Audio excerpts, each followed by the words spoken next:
Hello friends, कैसे हैं आप सभी लोग। आई होप आप सब लोग बिल्कुल ठीक होंगे। चलिए शुरू करते हैं आज की क्लास। आज से आप सभी के लिए करंट अफेयर्स की क्लास शुरू हो रही है। वैसे तो ये क्लास आपकी 1 अप्रैल से ही शुरू होनी थी, बट किसी कारण की वजह से आपका 1 अप्रैल से करंट अफेयर्स की क्लास नहीं हो पाई है। तो आज से आप सभी के लिए करंट अफेयर्स की क्लास भी शुरू हो रही है। आज की क्लास में हम 1 और 2 अप्रैल के जो करंट अफेयर्स के क्वेश्चन है वो डिस्कस करने वाले हैं। 2 दिन में आपका जो बाकी है, यानी जो आज जो है 1 और 2 अप्रैल का कंफर्म हो जाएगा। उसके बाद जो दूसरी क्लास होगी उसमें 3 और 4 अप्रैल के जो है करंट अफेयर्स डिस्कस करेंगे। उसके बाद पर डे जितने भी क्वेश्चन होंगे डे बाय डे हर दिन का करंट अफेयर्स आपको देखने को मिलेगा। ठीक है, तो आज की क्लास में जो करंट अफेयर्स हम डिस्कस करने वाले हैं वो 1 अप्रैल और 2 अप्रैल के जो है करंट अफेयर्स हैं, जो कि हम आज की क्लास में डिस्कस करेंगे। तो क्लास को शुरू से लास्ट तक देखिएगा ताकि जो भी करंट अफेयर्स हैं वो आपके जो है क्लियर हो जाएं। अगर आप बीपीएससी टीआरई थर्ड का एग्जाम देंगे बिहार में, जो कि आपका टीआरई थर्ड या टीआरई फोर्थ होगा, तो उसमें भी आपका करंट अफेयर्स हेल्पफुल रहेगा। और जो वनडे एग्जाम होते हैं उसमें भी आपके लिए जो करंट अफेयर्स है ये काफ़ी ज़्यादा हेल्पफुल होंगे। ठीक है, तो जितने भी क्लासेस होंगे आप उनको देखते रहिएगा। और अगर आप चैनल पर नए हैं तो चैनल को सब्सक्राइब भी कर लीजिएगा, साथ में बेल आइकन भी प्रेस कर दीजिएगा ताकि जो भी क्लासेस हो उसका नोटिफिकेशन आप तक पहुंचे। ठीक है, ये जो क्लास होगी करंट अफेयर्स की पर डे आपकी 8 बजे देखने को मिलेगी। तो आप पर डे 8 बजे जो है क्लास लेना बिल्कुल भी मत भूलिए। इसमें सारे करंट अफेयर्स जो होते हैं जो प्रेजेंट में चल रहे हैं वो आपके यहाँ पे कंफर्म होंगे और ये आपके एग्जाम के लिए हेल्पफुल रहेंगे। तो करंट अफेयर्स की अगर तैयारी करना चाहते हैं तो ये जो क्लासेस हैं ये आपके लिए ही है, इनको बिल्कुल भी स्किप मत करना। ठीक है, तो आज जो क्लास होगी उसमें 1 और 2 अप्रैल के क्वेश्चन जो भी हैं उनको हम डिस्कस करेंगे। पहला जो क्वेश्चन है उसको देखते हैं। पहला क्वेश्चन है कि जैसलमेर जिले के पोखरण फील्ड फायरिंग रेंज में आयोजित भारतीय वायुसेना के सबसे बड़े अभ्यास का क्या नाम है। ठीक है, यानी जैसलमेर जिले के पोखरण फील्ड में फायरिंग रेंज में आयोजित होने वाला जो भारतीय वायुसेना का सबसे बड़ा अभ्यास है वो कौन सा है, अभ्यास का क्या नाम है। इसमें से कई सारे क्वेश्चन आपके एग्जाम में पूछे जा सकते हैं कि ये जो भारतीय वायुसेना का जो अभ्यास है वो कहाँ पर हुआ था। तो ये जैसलमेर जिले के पोखरण फील्ड फायरिंग रेंज में हुआ था। ठीक है, और अगर इसके अभ्यास का नाम पूछा जाए क्या है तो वो भी यहाँ पे हम देखेंगे। पहला ऑप्शन है ऑपरेशन स्काई बोल्ट, दूसरा है थंडर बोल्ट अभ्यास, तीसरा है गगन शक्ति अभ्यास और चौथा है इनमें से कोई नहीं। तो ये जो सबसे बड़ा अभ्यास होने जा रहा है या हो रहा है, जो कि वायुसेना जो है वो 1 अप्रैल 2024 से, यानी इस टाइम जो है 1 अप्रैल से ही 10 अप्रैल तक ये जो है गगन शक्ति अभ्यास शुरू करेगा। कहाँ पे, जैसलमेर जिले के पोखरण फील्ड फायरिंग में। ठीक है, ये जो है कहाँ पे कर रहा है, जैसलमेर में, और ये 1 तारीख यानी 1 अप्रैल से 10 अप्रैल तक चलेगा। और इसका नाम क्या है, गगन शक्ति अभ्यास। ठीक है, यानी गगन शक्ति इस अभ्यास का नाम है जो कि 1 अप्रैल से 10 अप्रैल तक चलेगा। ठीक है, ये अभ्यास कहाँ पे चलेगा, जैसलमेर जिले के पोखरण फील्ड फायरिंग रेंज में। ठीक है, तो इस चीज़ को ध्यान रखिएगा कि जो ये अभ्यास है गगन शक्ति अभ्यास, ये जो है भारतीय वायु सेना के द्वारा जो है अभ्यास कराया जाता है। कहाँ पे होगा, जैसलमेर जिले के पोखरण फील्ड फायरिंग रेंज में होगा। नाम क्या है इस अभ्यास का, तो वो है नाम गगन शक्ति अभ्यास। और कब से कब तक होगा, तो ये 1 अप्रैल से 10 अप्रैल तक ये अभ्यास चलेगा। इस चीज़ को ध्यान रखिएगा। ये यहाँ से कई तरीके से क्वेश्चन आपको देखने को मिल सकते हैं।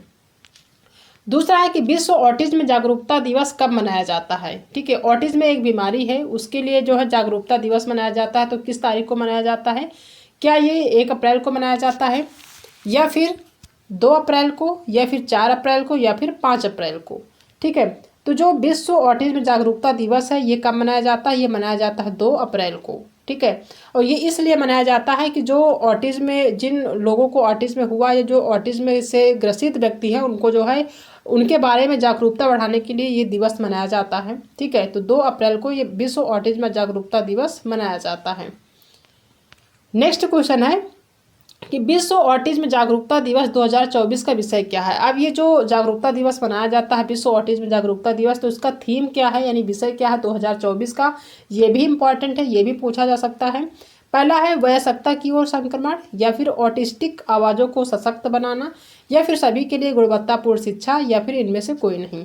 तो विश्व जो ऑटिज्म जागरूकता दिवस मनाया जाता है वो इसलिए मनाया जाता है कि जो लोग इस बीमारी से ग्रसित हैं उनको जागरूक किया जाए, उनके बारे में लोग जागरूक हों।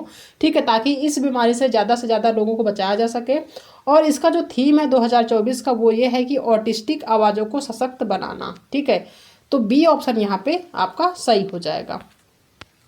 नेक्स्ट क्वेश्चन है कि इलेक्ट्रॉनिक्स और मैकेनिकल इंजीनियर्स के 33वें महानिदेशक के रूप में किसने पदभार ग्रहण किया था। ठीक है, 33वें महानिदेशक और किस इंजीनियर में, इलेक्ट्रॉनिक्स और मैकेनिकल इंजीनियर जो होते हैं उसके 33वें महानिदेशक के रूप में किसने पदभार ग्रहण किया था। क्या वो आलोक पुरी थे, या फिर JS सिडाना थे, या फिर अनिरुद्ध सिन्हा थे, या फिर महेश कुमार नागर थे। ठीक है, तो ये जो 33वें महानिदेशक के रूप में जिन्होंने पदभार संभाला था ये थे JS सिडाना। ठीक है, JS सिडाना जो थे वो 33वें महानिदेशक हैं इलेक्ट्रॉनिक्स और मैकेनिकल इंजीनियर्स के।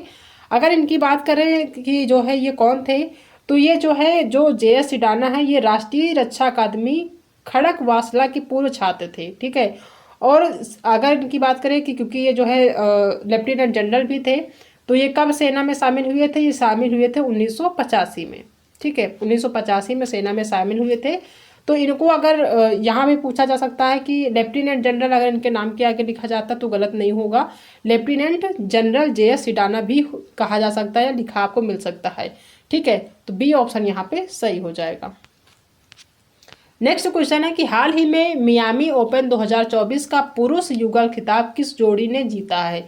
इस चीज़ को हमेशा ध्यान रखिएगा कि जो पुरुष युगल खिताब है इस यहाँ पे एक जोड़ी कौन सी जोड़ी जीती है इसको बताना है। ठीक है, पहला ऑप्शन है कि मैट एबडेन या रोहन बोपन्ना। ठीक है, यानी कि मैट एबडेन और रोहन बोपन्ना इन दोनों जोड़ियों ने जीता है, या फिर एंडी मरे या मैट एबडेन थे, या फिर रोहन बोपन्ना या नोवाक जोकोविच थे, या फिर एंडी मरे या नोवाक जोकोविच थे। ठीक है, तो जो हाल ही में जो है मियामी ओपन 2024 का जो है गेम हुआ था उसमें जो खिताब जीता था पुरुष युगल ने वो जीते थे मैट एबडेन और रोहन बोपन्ना। ठीक है, अगर बात करें कि ये जो मियामी ओपन 2024 का जो अभी खिताब जीता है इन दोनों खिलाड़ियों ने, ये किस गेम से संबंधित है, तो ये है आपका टेनिस से। ठीक है, ये जो मैट एबडेन और रोहन बोपन्ना है इनका जो संबंध है वो टेनिस से संबंधित है। ठीक है, यहाँ से भी क्वेश्चन पूछा जा सकता है कि जो दोनों खिलाड़ी किस खेल से संबंधित है, तो ये है टेनिस से संबंधित। ठीक है, अब जो रोहन बोपन्ना है ये एक भारतीय खिलाड़ी है, और जो ये मैट एबडेन है ये एक ऑस्ट्रेलियाई खिलाड़ी है। इस चीज़ को भी ध्यान रखिएगा, रोहन बोपन्ना भारतीय हैं और मैट एबडेन कहाँ के हैं, ऑस्ट्रेलिया के हैं, ऑस्ट्रेलियाई हैं। ठीक है, तो इस चीज़ को ध्यान रखिएगा। और ये किस गेम से संबंधित है, तो ये है टेनिस से संबंधित। नेक्स्ट क्वेश्चन है कि कांगो की पहली महिला प्रधानमंत्री के रूप में किसे नियुक्त किया गया है। कांगो एक देश है, उस वहाँ की पहली महिला प्रधानमंत्री बहुत ही इंपॉर्टेंट है क्योंकि पहली जो है प्रधानमंत्री महिला के रूप में हुई है, यानी पहली महिला प्रधानमंत्री नियुक्त की गई हैं, तो बहुत ही इंपॉर्टेंट है, एग्जाम में आ सकता है। बिंटो कीटा, या फिर जूठित सुमिनवा तुलुका, या फिर सामा लुकाउंडे, या फिर इनमें से कोई नहीं। तो जो कांगो की पहली महिला प्रधानमंत्री के रूप में जिन्होंने नियुक्ति की है वो है आपकी कौन सी, जूठित सुमिनवा तुलुका। ठीक है, ये जो है कांगो की पहली महिला प्रधानमंत्री हैं। ठीक है,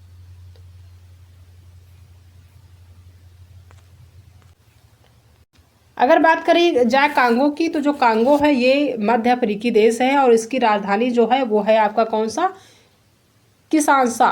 ठीक है, यहाँ की जो राजधानी है वो किसानसा है, कहाँ की, कांगो की। ठीक है, तो यहाँ की जो पहली महिला प्रधानमंत्री हुई थी वो थी जूठित सुमिनवा तुलुका। ठीक है, इस चीज़ को ध्यान रखिएगा। नेक्स्ट क्वेश्चन है कि हाल ही में T20 क्रिकेट में 7000 रन बनाने वाले पहले भारतीय विकेट कीपर कौन बने हैं। बहुत ही इंपॉर्टेंट है, अभी हाल ही में जो है T20 गेम हुआ था क्रिकेट में, उसमें 7000 रन बनाने वाले जो पहले भारतीय विकेट कीपर है कौन है। क्या वो MS धोनी है, ईशान किशन है, ऋषभ पंत है, या फिर दिनेश कार्तिक है। तो आप सभी को पता है वो कौन, MS धोनी।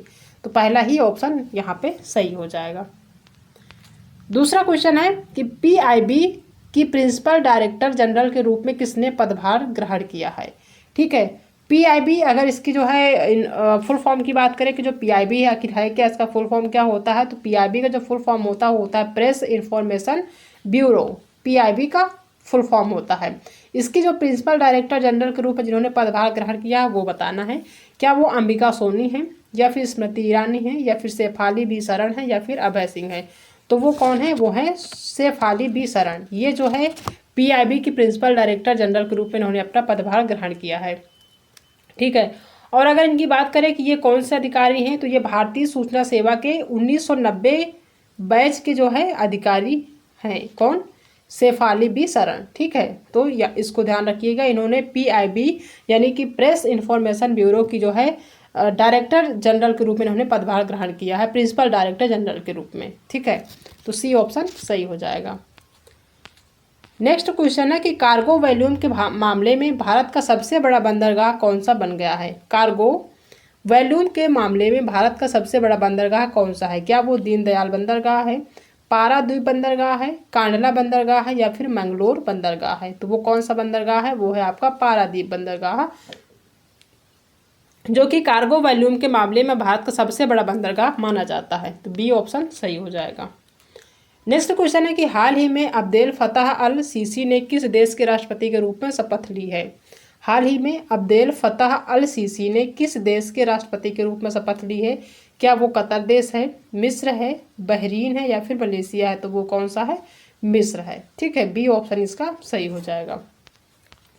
नेक्स्ट क्वेश्चन है कि चुनाव आयोग ने लोकसभा चुनाव 2024 में उम्मीदवारों की आपराधिक छवि का पता लगाने के लिए कौन सा ऐप लॉन्च किया है? आप सभी को पता है कि अब जो है कुछ दिन में आपको चुनाव होने वाला है, तो उम्मीदवारों की आपराधिक छवि यानी कि जितने भी उम्मीदवार जो है लड़ रहे हैं चुनाव, वो जो है अपराधी ना हो, उनकी जो छवि है उसको पता लगाने के लिए एक ऐप लॉन्च किया गया है। तो वो ऐप का नाम क्या है ये बताना है। एग्जाम की दृष्टि से इम्पॉर्टेंट है, आपके एग्जाम में पूछा जा सकता है क्योंकि चुनाव का टाइम है। तो चुनाव के जस्ट बाद जो एग्जाम होंगे वहाँ पे आपके देखे जा सकते हैं इस तरह के क्वेश्चन, तो इसको ध्यान रखिएगा। पहला है नो योर कैंडिडेट, या फिर योर कैंडिडेट, या फिर अननोन योर कैंडिडेट, या फिर नोटा। तो चुनाव आयोग ने लोकसभा चुनाव 2024 में उम्मीदवारों की आपराधिक छवि यानी कि कोई भी उम्मीदवार जो भी चुनाव लड़ रहे हैं, जो भी खड़े हैं, वो अपराधी ना हो, उनकी छवि को जानने के लिए, उनकी छवि को पता लगाने के लिए जो ऐप लॉन्च किया गया है वो है नो योर कैंडिडेट, यानी अपने कैंडिडेट को जानो। जो भी आपके कैंडिडेट खड़े हैं, चाहे वो सपा में हो, BJP में हो, या फिर जो है बसपा में हो, किसी भी राजनीतिक पक्ष के हों, राजनीतिक पार्टी के हों, तो उनके लिए एक जो है ऐप लॉन्च किया गया जिसका नाम है नो योर कैंडिडेट, यानी अपने कैंडिडेट को जानो। ठीक है, नेक्स्ट क्वेश्चन है कि हाल ही में भारत के शीर्ष रैंक वाले शतरंज खिलाड़ी कौन है? शीर्ष रैंक यानी सबसे जो है ज़्यादा जो प्रसिद्ध है, शीर्ष रैंक पे हैं। ठीक है, सबसे ऊंचे रैंक पे हैं, वो कौन है ये बताना है। पहला विश्वनाथन आनंद, या फिर अर्जुन एरिगैसी, या फिर D गुकेश, या फिर R प्रज्ञानंद। ठीक है, तो इस टाइम जो है जो सबसे शीर्ष रैंक वाले शतरंज खिलाड़ी हैं वो आपके कौन है? अर्जुन एरिगैसी हैं। ठीक है, शतरंज खेल इनका जो है संबंध है शतरंज खेल से। ठीक है, तो इस चीज़ को ध्यान रखिएगा, B ऑप्शन सही हो जाएगा। ठीक है, अब रिवीजन कर लेते हैं, जितने भी क्वेश्चन हम डिस्कस किए हैं उनको एक बार रिवीजन कर लेते हैं तो आपको काफ़ी हद तक याद हो जाएगा। ठीक है, पहला क्वेश्चन है कि जैसलमेर जिले के पोखरण फील्ड फायरिंग रेंज में आयोजित भारतीय वायुसेना के सबसे बड़े अभ्यास का क्या नाम था? तो वो था गगन शक्ति। दूसरा है कि विश्व ऑटिज्म जागरूकता दिवस कब जो प्रतिवर्ष मनाया जाता, कब मनाया जाता? तो वो मनाया जाता है 2 अप्रैल को। ठीक है, तीसरा है कि विश्व ऑटिज्म जागरूकता दिवस 2024 का जो विषय है, जो थीम है वो क्या है? तो वो है ऑटिस्टिक आवाज़ों को सशक्त बनाना। ठीक है, चौथा क्वेश्चन है कि इलेक्ट्रॉनिक्स और मैकेनिकल इंजीनियर्स के 33वें महानिदेशक के रूप में किसने पदभार ग्रहण किया था? तो वो थे GS सिडाना। चौथा है कि मियामी ओपन 2024 का पुरुष युगल खिताब किस जोड़ी ने जीता था? तो वो है मैट एबडेन और रोहन बोपन्ना, जिसमें मैट एबडेन जो है वो ऑस्ट्रेलियाई हैं और रोहन बोपन्ना भारतीय हैं। ठीक है, नेक्स्ट है कि कांगो की पहली महिला प्रधानमंत्री जो थी, उन्होंने जो नियुक्ति किया है, यानी जो कांगो की पहली महिला प्रधानमंत्री के रूप में जिन्होंने नियुक्ति किया, उनका नाम क्या है? तो वो थी जूठित सुमिनवा तुलुका। नेक्स्ट है कि PIB की प्रिंसिपल डायरेक्टर जनरल के रूप में किसने पदभार ग्रहण किया था? तो वो है आपकी शेफाली बी सरन। अगर PIB की फुल फॉर्म की बात करी जाए तो प्रेस इंफॉर्मेशन ब्यूरो इसका फुल फॉर्म है, और इसके जो प्रिंसिपल डायरेक्टर जनरल है वो है शेफाली बी सरन। नेक्स्ट है कि T20 क्रिकेट में 7000 रन बनाने वाले पहले भारतीय विकेट कीपर कौन है? तो वो है MS धोनी, आप सभी के चहेते MS धोनी। नेक्स्ट है कि कार्गो वॉल्यूम के मामले में भारत का सबसे बड़ा बंदरगाह कौन सा बन गया है? वो है आपका पारादीप बंदरगाह। नेक्स्ट है कि हाल ही में अब्देल फताह अल सीसी ने किस देश के राष्ट्रपति के रूप में शपथ ली है? तो वो है मिस्र। मिस्र में जो है मिस्र देश में इन्होंने शपथ ली है, किस रूप में? राष्ट्रपति के रूप में। नेक्स्ट है कि चुनाव आयोग ने लोकसभा चुनाव 2024 में उम्मीदवारों की आपराधिक छवि का पता लगाने के लिए कौन सा ऐप लॉन्च किया था, तो वो है नो योर कैंडिडेट, यानी कि अपने कैंडिडेट को जानो। ठीक है। नेक्स्ट है कि हाल ही में भारत के शीर्ष रैंक वाले शतरंज खिलाड़ी कौन बने हैं। सबसे पहले यानी सबसे नंबर 1 पे कौन चल रहा है, तो वो है अर्जुन एरिगैसी। ठीक है। तो ये सारे क्वेश्चन हैं जो कि हमने रिवीजन किया है। आई होप आप सभी को याद हो गया होगा। नहीं याद हुआ होगा तो कल एक बार फिर से रिवीजन करेंगे तो ये जो 10-12 क्वेश्चन है आपको काफ़ी हद तक याद हो जाएंगे। अब जब आपके एग्जाम में ये क्वेश्चन देखने को मिलेंगे तो आप जब ऑप्शन देखेंगे बहुत आसानी से आप ऑप्शन को देख पाएंगे। ठीक है। लास्ट में आपको एक क्वेश्चन मिलेगा जिसका आंसर आप सभी को बताना है।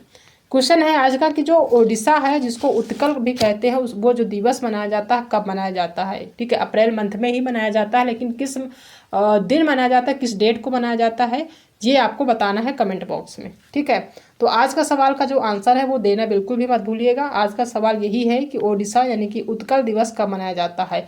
कई एग्जाम में आपको ओडिशा दिवस के रूप में देखने को मिलेगा, यानी कि पूछा जाएगा कि ओडिशा दिवस कब मनाया जाता है। कई बार आपको उत्कल दिवस कब मनाया जाता है, ऐसे क्वेश्चन आपको देखने को मिलेंगे। ठीक है। तो ओडिशा या फिर उत्कल दिवस कब मनाया जाता है, इसका जो आंसर होगा हिंट के रूप में हम बता दें कि अप्रैल में ही मनाया जाता है। किस दिन मनाया जाता है, कौन सी डेट है, वो आप हमें कमेंट में बताइएगा ज़रूर। ठीक है। कल की जो क्लास होगी उसमें आज के क्वेश्चन को रिवीजन करेंगे सबसे पहले, उसके बाद उस दिन के जो भी करंट अफेयर्स हैं उनको हम डिस्कस करेंगे। तो आज वाले जो करंट अफेयर्स हैं वो आपको काफ़ी हद तक याद हो जाएंगे। ठीक है। करंट अफेयर्स एक ऐसी चीज़ है जिसको आपको जितने ज़्यादा बार आप देखेंगे उतने ज़्यादा आपको जो है याद होगी। ठीक है। क्योंकि आप याद करने बैठेंगे तो नहीं याद होगा। आप ऐसे क्लास में ही हम 2-3 बार रिवाइज करा देंगे तो बहुत ही आसानी से याद हो जाएगा। ठीक है। आपको अलग से याद करने की ज़रूरत नहीं होगी। ठीक है। तो आई होप कि जो करंट अफेयर्स की आज की क्लास है आप सभी को पसंद आई होगी। अगर आज की क्लास पसंद आई है तो वीडियो को लाइक करिएगा, अपने दोस्तों में शेयर करिएगा। अगर आप चैनल पर नए हैं तो चैनल को सब्सक्राइब करना बिल्कुल भी मत भूलिएगा। आपकी ये जो क्लास है आपको 8 बजे मॉर्निंग में देखने को मिलेगी, तो ये क्लास मिस बिल्कुल भी मत करिएगा। नेक्स्ट जो भी आपकी क्लासेस जो भी एग्जाम होंगे आपके, चाहे वो BPSC TRE 3rd हो या BPSC TRE 4th हो, उसमें आपको जो है यहाँ के क्वेश्चन देखने को जरूर मिलेंगे। ठीक है। तो आई होप आप सभी को क्लासेस ज़रूर पसंद आई होगी। तो आज के लिए इतना ही, बाकी मिलते हैं नेक्स्ट क्लास में एक नई टॉपिक के साथ। तब तक अपना ध्यान रखिएगा।